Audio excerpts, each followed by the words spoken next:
Hi hello this is Shaila welcome back to vibrant.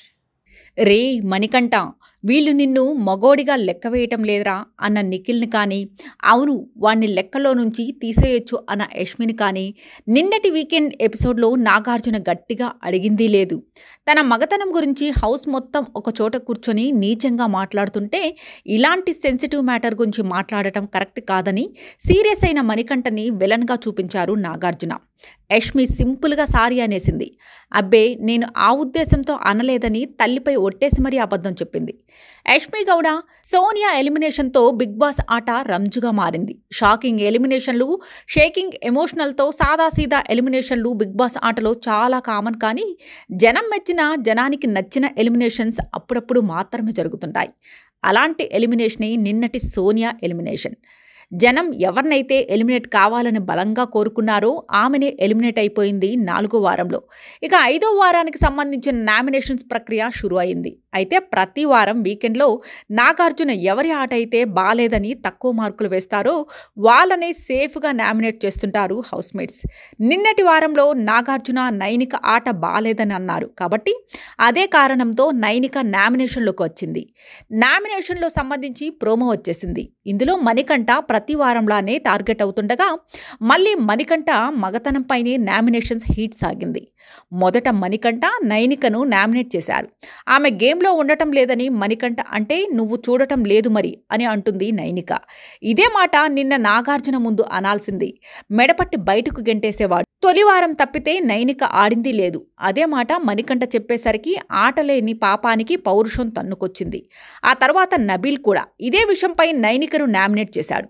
ఇక మణికంఠ మగాడే కాదంటూ హౌస్లో నీచంగా మాట్లాడిన యష్మి గౌడను అదే కారణం చెప్పి నామినేట్ చేశాడు మణికంఠ. నిన్నటి ఎపిసోడ్లో మణికంఠను మగాడిలా లెక్క కట్టలేదు అనే పాయింట్ని నాగార్జున లేవనెత్తగా మదర్ ప్రామిస్ సార్, నేను ఆ ఉద్దేశం లేదు అని కవర్ చేసుకుంది యష్మి.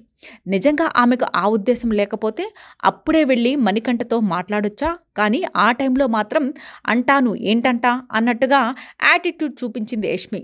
తీరా నాగార్జున అడిగేసరికి శుద్ధపూస లెక్క మాట్లాడింది నాకేం తెలియదని. కానీ నిజంగా నీకు ఆ ఉద్దేశం లేకపోతే వచ్చి సారీ చెప్పేదానివి కదా అని అన్నాడు మణికంఠ. జెండర్ గురించి వాళ్ళు మాట్లాడారని నాకు తెలియదు అని మరోసారి అబద్ధం ఆడేసింది యష్మి.